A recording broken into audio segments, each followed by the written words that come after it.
O Senhor esteja convosco. Ele está no meio de nós. Proclamação do Evangelho de Jesus Cristo segundo João. Glória a vós, Senhor.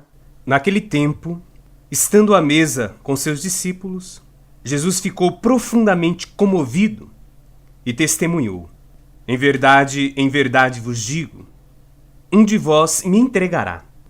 Desconcertados, os discípulos olhavam uns para os outros, pois não sabiam de quem Jesus estava falando.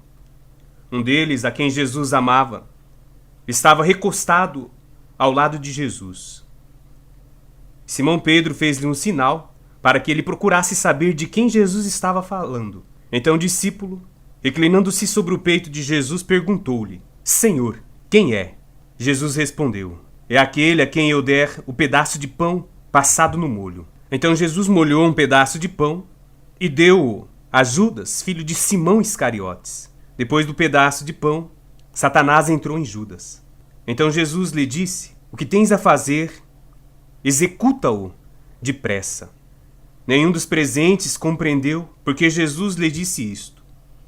Como Judas guardava a bolsa, alguns pensavam que Jesus lhe queria dizer: compra o que precisamos para a festa, ou que desse alguma coisa aos pobres.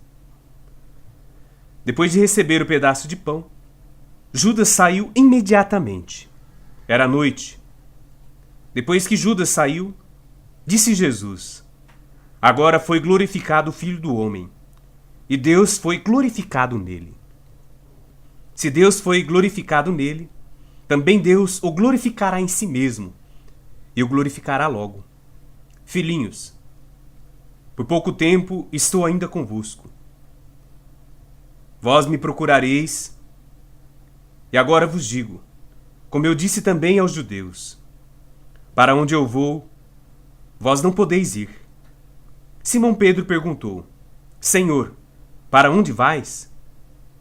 Jesus respondeu-lhe: para onde eu vou, tu não podes seguir agora, mas me seguirás mais tarde. Pedro disse: Senhor, por que não posso seguir-te agora? Eu darei a minha vida por ti. Respondeu Jesus: darás a tua vida por mim? Em verdade te digo, o galo cantará antes que me tenhas negado 3 vezes. Palavra da salvação. Glória a vós, Senhor. Olá, meu irmão, minha irmã. Ouvimos esse evangelho que está dentro do contexto da última ceia e também do contexto do lava-pés. Nós presenciamos um momento muito forte na história relatada hoje. Aqui está particularmente aquele momento da traição ou da revelação de quem seria o traidor. É claro que os discípulos a princípio não entendem, até porque jamais poderiam conceber que alguém do grupo teria tamanha ousadia e coragem de entregar o mestre de traição.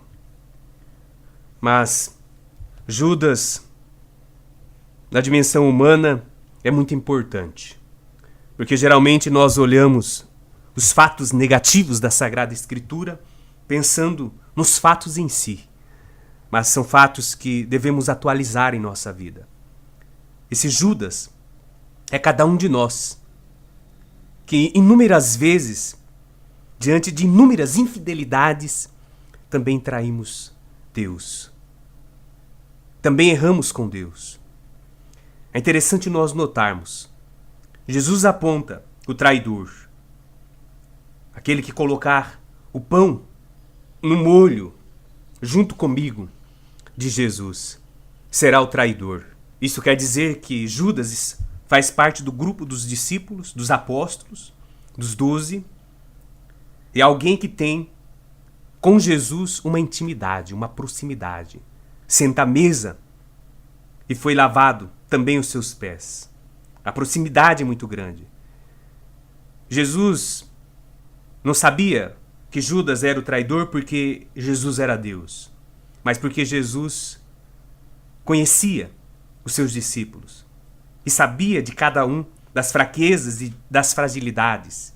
Sabia que Judas era apegado demasiadamente aos bens materiais, ao dinheiro, assim dizendo, e que ele seria capaz, até porque Judas tinha esta preocupação grande em sua vida.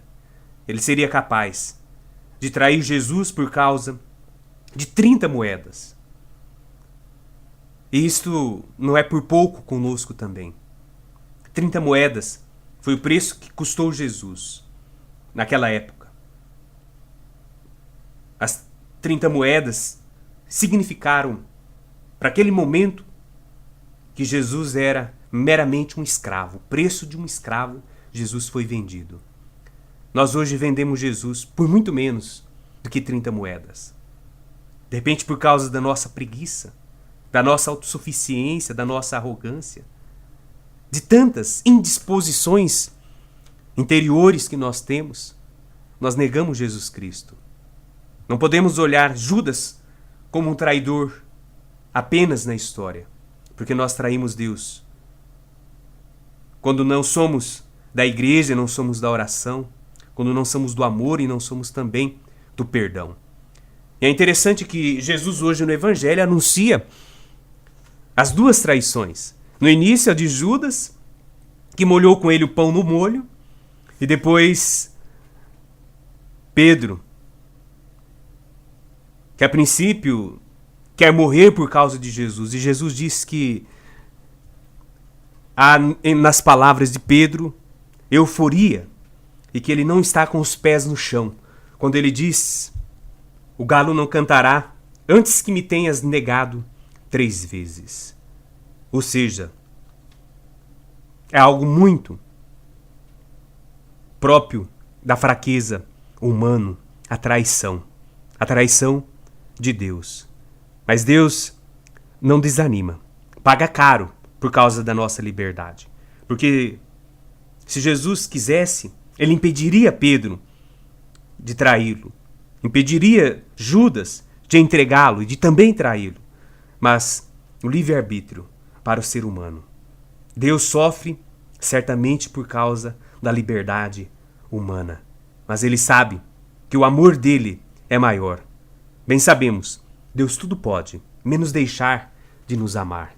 Ele não deixa de amar, ele não deixa de caminhar, ele não deixa de continuar a sua missão de serviço, de disponibilidade, de estar derramando particularmente o seu sangue na cruz por causa desses traidores, apóstolos, e hoje cada um de nós. Vamos nos esforçar para acompanhar, para seguir, para corresponder ao projeto de Deus, ao seu reino aqui no mundo, ao qual nós também somos responsáveis. O Senhor esteja convosco. Ele está no meio de nós. Desça sobre vós a bênção do Deus Todo-Poderoso, Pai, Filho e Espírito Santo. Amém.